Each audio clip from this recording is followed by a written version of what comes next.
हे मधुसूदन, तुम कहते हो कि सर्वव्यापी परमात्मा की शरण में आओ, परंतु उस परमात्मा का स्वरूप क्या है?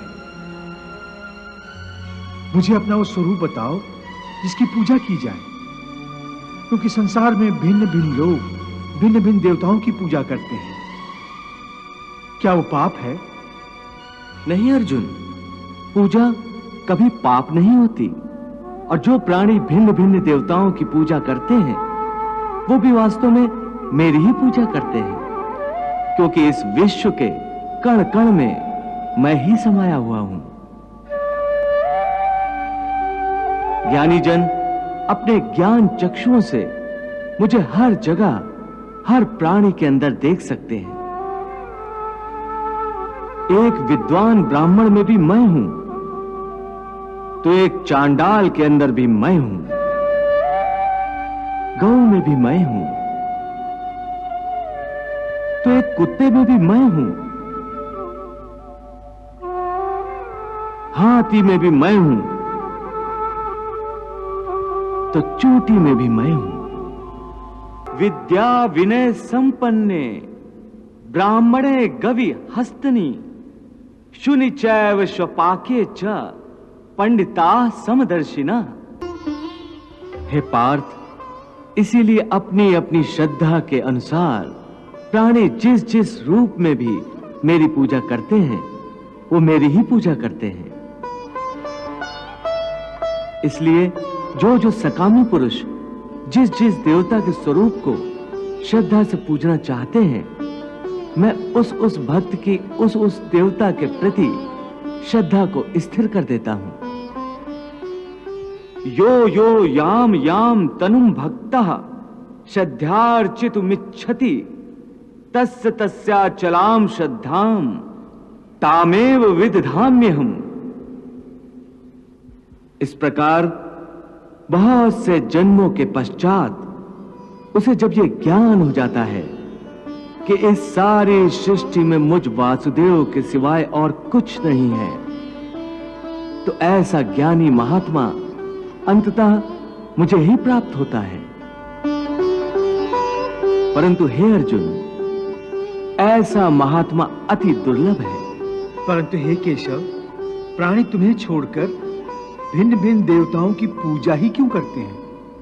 हे अर्जुन, मैंने तुम्हें पहले ही बताया है कि इस त्रिगुणात्मक सृष्टि में प्राणियों के कर्म, उनकी वृत्ति, उनकी श्रद्धा भी त्रिगुणात्मक होती है।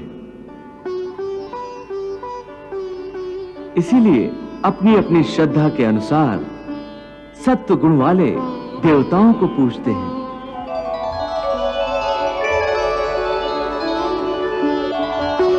रजोगुण वाले यक्ष, गंधर्व आदि की पूजा करते हैं।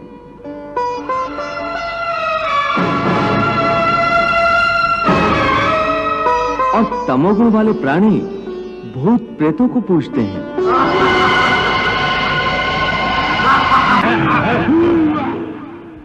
यजन्ते सात्विका देवान यक्ष रक्षांसि राजसाः प्रेतान भूत गणाश्च चान्ये यजन्ते तामसा जना। हे अर्जुन, देवताओं को पूजने वाले देवताओं को प्राप्त होते हैं और मृत्यु के उपरांत अपने कर्मानुसार कुछ काल तक स्वर्गलोक में निवास करते हैं। पितरों को पूजने वाले पितरों को प्राप्त होते हैं और पितृलोक में जाते हैं।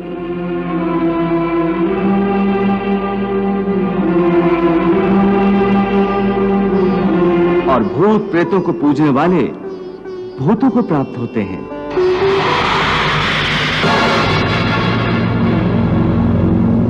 और नए जन्म में उन्हें भूत प्रेतों की योनि मिलती है।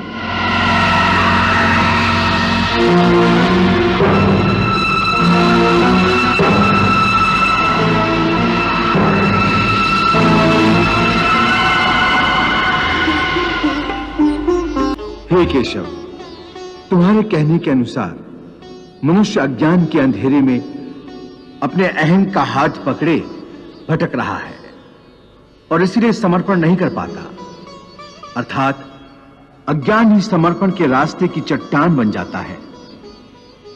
तो अज्ञान के अंधकार को दूर करने और ज्ञान प्राप्त करने का सरल साधन बताओ। श्रद्धा। हे अर्जुन, ज्ञान प्राप्त करने का मूल साधन केवल श्रद्धा है। श्रद्धा के बीज से ही विश्वास का अंकुर फूटता है।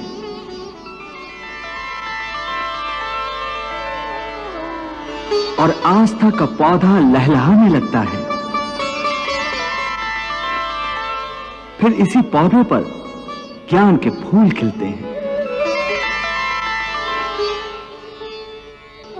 श्रद्धावान लभते ज्ञानम तत्परा संयतेन्द्रियः ज्ञानम लब्ध्वा पराम शांतिम अचिरेण अधिगच्छति।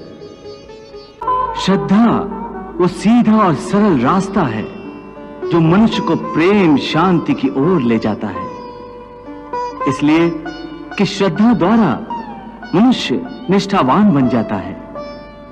और जिस मन में श्रद्धा नहीं होती, वो मन संशय और शक के अंधेरों में इस प्रकार भटक जाता है कि उसे ना तो इस लोक में सुख का रास्ता मिलता है और ना परलोक में उसे शांति प्राप्त होती है। जिस मन में श्रद्धा नहीं होती, वहां शंका होती है। जैसे जहां उजाला नहीं होता, वहां अंधेरा नहीं होता। न श्रद्धा होगी, न आस्था होगी, तो मनुष्य आस्तिक नहीं रहेगा, नास्तिक बन जाएगा और वो कदापि सुखी नहीं हो सकता। हे अर्जुन, संशय के अंधकार को ज्ञान के प्रकाश से जो नष्ट कर देता है और ज्ञान द्वारा प्राप्त बुद्धि की प्रेरणा से अपने आप को समर्पित कर देता है, उसे कर्म नहीं बांध सकते। इसलिए हे पार्थ, अज्ञान के कारण जो संशय तेरे हृदय में उत्पन्न हुए हैं, उन्हें ज्ञान और विश्वास की तलवार से काट कर अपने कर्म रूपी युद्ध के लिए कमर बांध कर खड़ा हो जा।